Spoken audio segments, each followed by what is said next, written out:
السلام علیکم۔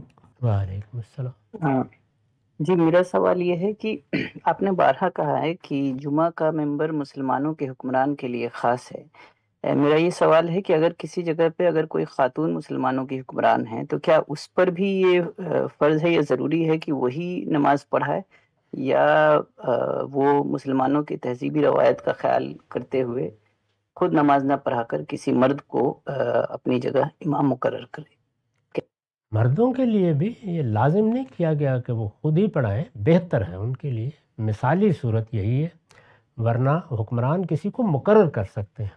یعنی دو صورتیں ہوں گی، یا حکمران اور اس کا باقاعدہ کوئی نمائندہ آ کے پڑھائے گا، اس کی طرف سے کوئی مقرر کردہ آدمی پڑھا دے گا، تو مقرر کردہ اسی کا ہونا چاہیے۔ یہ ممبر علماء کے لیے نہیں ہے، یہ مسلمانوں کے لیے بھی نہیں ہے، یہ ان کے ارباب حل و عقد کے لیے ہے۔ ہمارے ہاں حکمرانوں کے لیے ارباب حل و عقد کی اصطلاح استعمال ہوتی ہے۔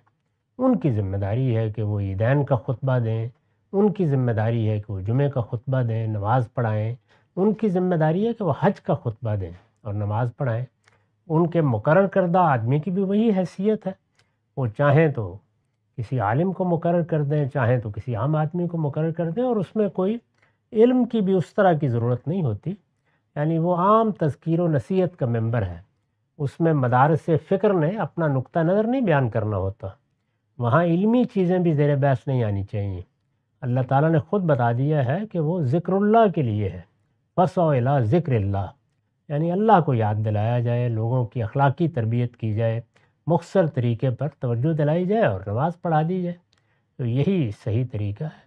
اب اگر کوئی خاتون مثال کے طور پر حکمران ہے تو کوئی نفی تو نہیں کی گئی، لیکن ہماری تہذیبی روایت میں اس کو پسند نہیں کیا جاتا، تو وہ بھی اسی اصول پر کسی کو مقرر کر دے گی، وہ آ کے اس کی طرف سے اس کے بہاق پر، جیسے آپ کہتے ہیں، خطبہ دے دے گا۔